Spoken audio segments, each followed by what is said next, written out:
Assalamualaikum warahmatullahi wabarakatuh. Selamat datang dan selamat berjumpa kembali di channel saya, Puji Prayoga, channel yang penuh inspirasi dan motivasi.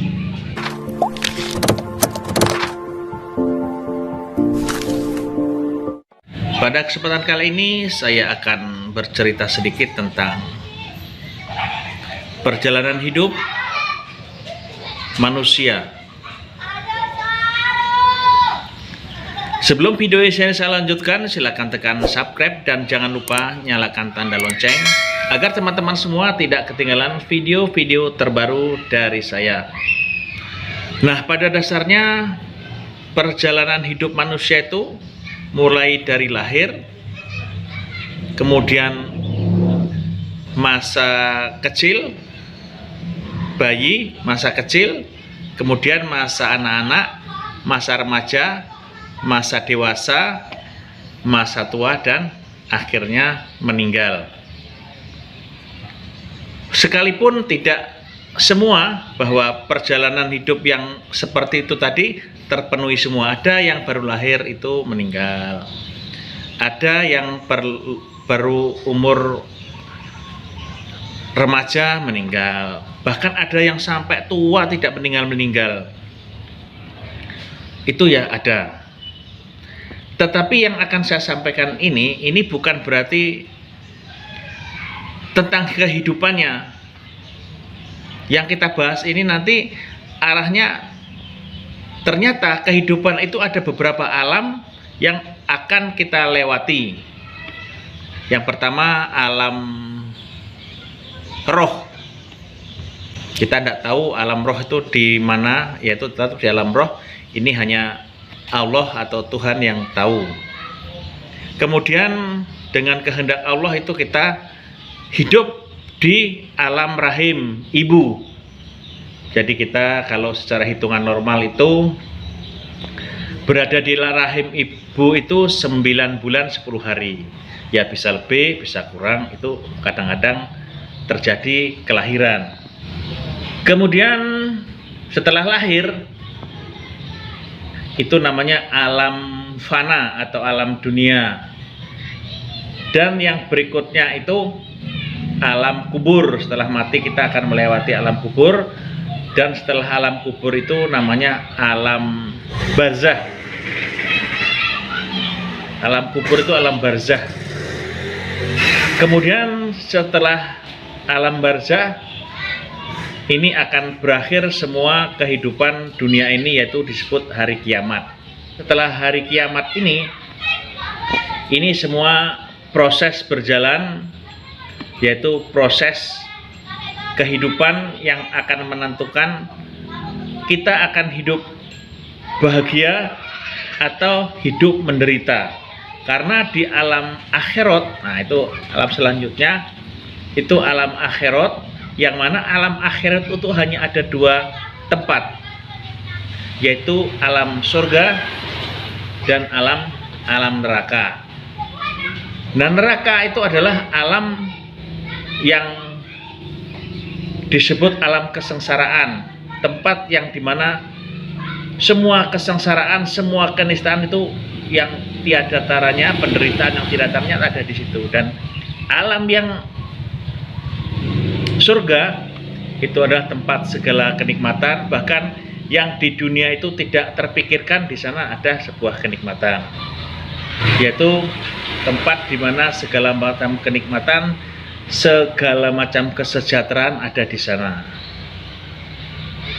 Nah, yang menentukan kita akan berada di mana itu prosesnya itu berawal dari kehidupan, yaitu hidup ini diatur oleh Tuhan yang Maha Kuasa, oleh Allah Subhanahu wa Ta'ala, yaitu kita diciptakan itu untuk beribadah kepada Allah, kepada Tuhan, yang mana antara perintah, larangan, dan cerita itu semua tertuang di dalam kitab suci, yaitu Al-Quran, di mana firman Allah itu atau firman Tuhan itu di dalam Al-Quran itu ada perintah, ada larangan. Nah, apabila larangan itu dilanggar, larangan itu, perintah itu harus dijalankan sesuai dengan kemampuannya, sakpol kemampuannya. Begitu juga larangan, bahwa larangan itu juga harus ditinggalkan sepol kemampuannya. Karena setiap perintah yang tidak dilakukan itu akan mendapat dosa. Jadi perintah itu harus dijalankan sakpol kemampuannya, dan apabila tidak dilaksanakan tetapi memang itu tidak di luar kemampuannya, itu Allah mengampuni. Nah, ini yang disebut Allah akan membalas dengan pahala yang nanti akan Allah masukkan ke dalam surga semua hamba yang melaksanakan perintahnya. Begitu juga sebaliknya, itu dalam hal larangan. Semua larangan itu harus ditinggalkan sesuai dengan kemampuannya. Nah, apabila larangan itu kok dilakukan, maka Allah akan membalas dengan dosa, dan dosa itu akan mengarah kepada neraka. Nah, oleh sebab itu teman-teman semua yang melalui channel ini, saya mengingatkan bahwa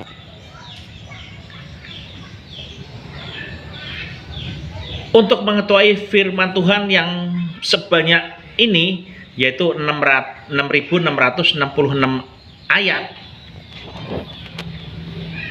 ini harus, kalau kita sebagai warga muslim atau kaum muslimin, ya harus dikuasai. Di dalam penguasaan itu adalah ada kewajiban kita untuk menuntut ilmu, yaitu mengaji kitabnya Allah tersebut, agar kita tahu apa yang dilarang, apa yang diperintahkan. Kemudian 666 ayat ini terdapat tiga definisi, yaitu yang pertama itu perintah, yang kedua itu larangan, yang ketiga itu cerita yang harus diyakini, yang harus diimani. Karena itu terdapat ada cerita-cerita yang di luar nalar, yaitu goib, seperti cerita neraka, cerita malaikat, cerita nabi sebelum ribuan tahun yang lalu, itu tertuang di dalam kitab sucinya. Jadi istilah gampangnya itu bahwa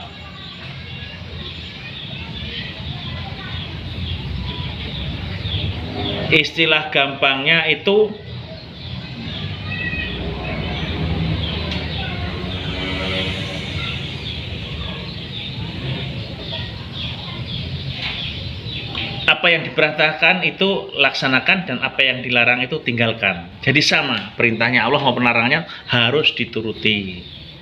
Nah, setelah kita mengkaji Al-Quran dan mengaji Al-Hadis itu ada yang di Indonesia khususnya ada 6 hadis, yaitu Bukhari, Muslim, Tirmidzi, Ibnu Majah. Nah, dilupakan. Dua lagi. Nah, oke. Semuanya 6. Itu diantaranya. Kemudian perintah atau tata cara kita di dalam beribadah kepada Allah itu dijelaskan di dalam Al-Hadis, dicontohkan oleh Nabi Muhammad SAW, dan kita wajib mengamalkan. Yang ketiga, ada beberapa yang harus difasilitasi di dalam melaksanakan ibadah, itu ada yang perlu difasilitasi, seperti menutup aurat kita, bersolat di masjid dengan pahalanya 27 kali lipatan.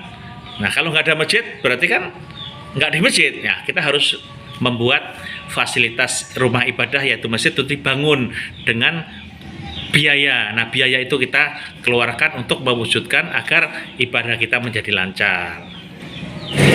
Kemudian kita tertib di dalam melaksanakan berjamaah. Itu berjamaah ya, bisa sholat ya berjamaah. Kehidupan kita berjamaah. Kemudian kita harus mewujudkan ketaatan, taat Allah dan Rasulnya. Wa man yuti'illaha wa rasulahu yulkhidhu jannah. Barang siapa yang taat kepada Allah dan Rasulnya, itu Allah akan memasukkan ke dalam surga. Dan sebaliknya, wa man ya'silahu wa rasulahu wa yata'uddahu yudkhilhu naro. Barang siapa yang tidak taat kepada Allah dan utusannya, maka Allah akan mengancam surga. Nah, demikian uraian singkat tentang kehidupan. Mudah-mudahan kita menjadi orang-orang yang istiqomah di dalam menjalankan ibadah kepada Allah, dan kita dikoter oleh Allah sampai akhir kehidupannya itu menjadi orang yang ahli ibadah dan mati sewaktu-waktu itu husnul khotimah, sehingganya kita bisa mati masuk surga, selamat dari neraka. Mudah-mudahan tips singkat ini bisa memberikan introspeksi kepada teman-teman semua, menyadari bahwa kita sebagai hamba Allah itu harus melaksanakan ibadah yang tidak bisa ditawar-tawar lagi. Mudah-mudahan tips singkat ini bisa memberikan manfaat, menambah keimanan, dan mudah-mudahan kita berhasil mati masuk surga, selamat dari neraka. Wabillahi taufik wal hidayah. Wassalamualaikum warahmatullahi wabarakatuh.